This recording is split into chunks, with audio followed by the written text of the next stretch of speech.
আসসালামু আলাইকুম, আশা করি সকলে ভালো আছেন। আজ আমরা শিখব আরবিতে পোশাকের নাম। যারা মধ্যপ্রাচ্যের বিভিন্ন দেশগুলোতে আছেন, আরবিতে কিভাবে পোশাকের নাম জেনে সঠিক পোশাকটি কিনবেন আমার এই ভিডিওর মাধ্যমে আজ তা জানতে পারবেন এবং শিখতে পারবেন। আশা করি ভিডিওটি ভালো লাগবে। আর যারা চ্যানেলে নতুন, অবশ্যই চ্যানেলটিতে সাবস্ক্রাইব করবেন এবং নোটিফিকেশন বেল বাটনটি ক্লিক করবেন। তাহলে চলুন শুরু করা যাক আজকের ভিডিও।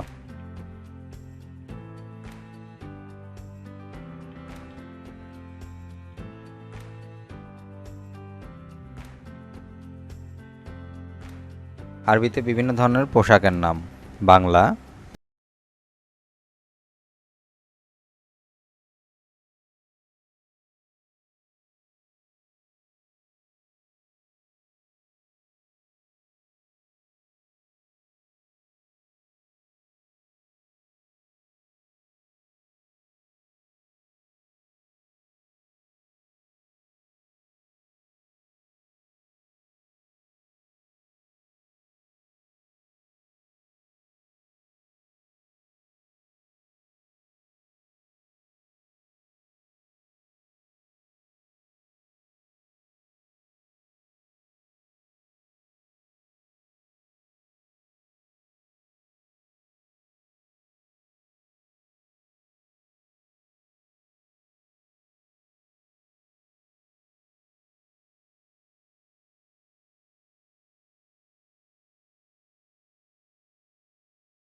সেটা হচ্ছে গামছা বা তোয়ালে।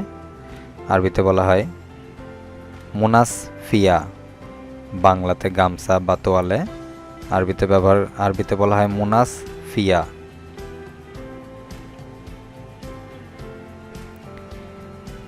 জাঙ্গিয়া বা আন্ডারওয়্যার, আরবিতে বলা হয় মুজাজত। বাংলা জাঙ্গিয়া, আরবিতে বলা হয় মুজাজত।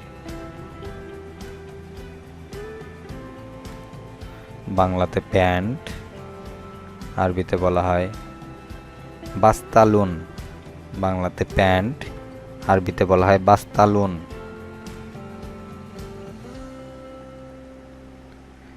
বাংলাতে বোতাম, অর্থাৎ বিভিন্ন ধরনের পোশাকের সাথে যে বোতাম থাকে, এগুলো পোশাকের একটি অন্যতম গুরুত্বপূর্ণ উপাদান। বাংলাতে বোতাম, আরবিতে বলা হয় জুর। বাংলাতে বোতাম, আরবিতে বলা হয় জুর।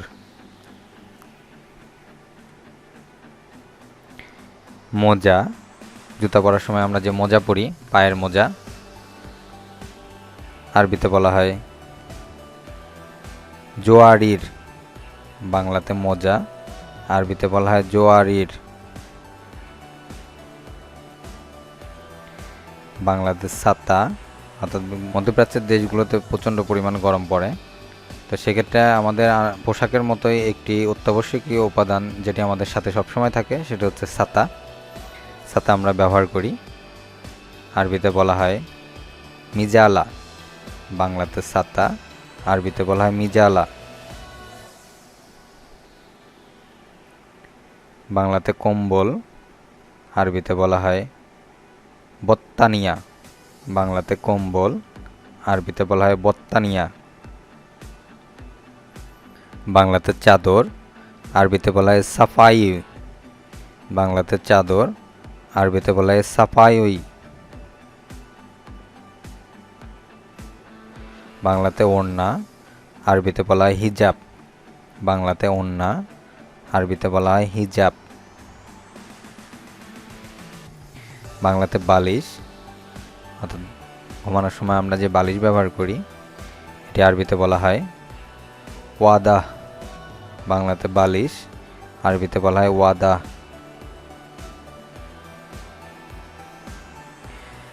বাংলাতে সুতা, অর্থাৎ বিভিন্ন কাপড়ের সেলাই করার সময় যে সুতা ব্যবহার করা হয়, এটি আরবিতে বলা হয় তাহারিফ। বাংলাতে সুতা, আরবিতে বলা হয় তাহারিফ।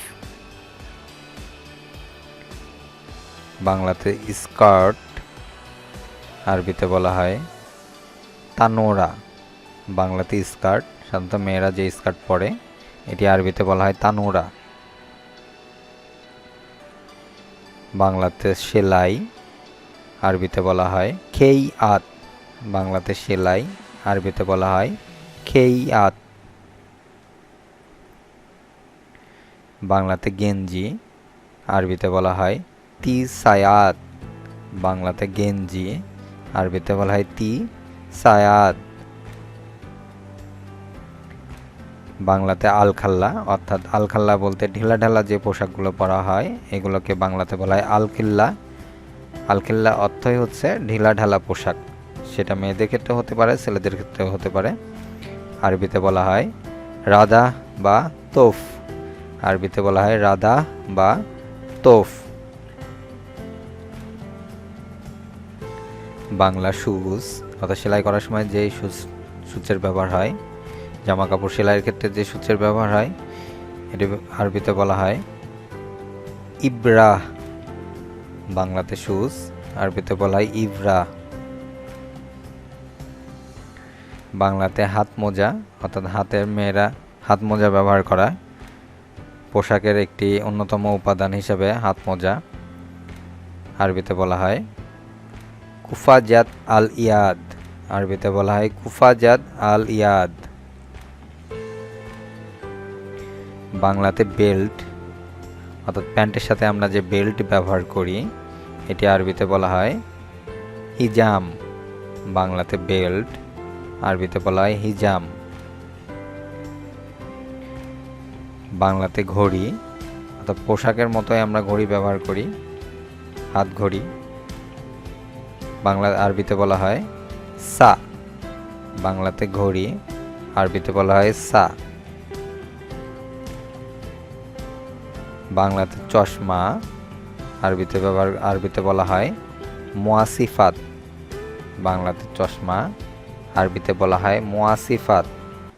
আজ এ পর্যন্তই। আশা করি ভিডিওটি ভালো লাগবে এবং আরও নতুন কিছু শিখতে পারবেন এবং শিখে অবশ্যই এগুলো বাস্তব জীবনে ব্যবহার করবেন। আজ তাহলে শেষ করতেছি, দেখা হবে আরও নতুন কোনো ভিডিও নিয়ে। আল্লাহ হাফিজ।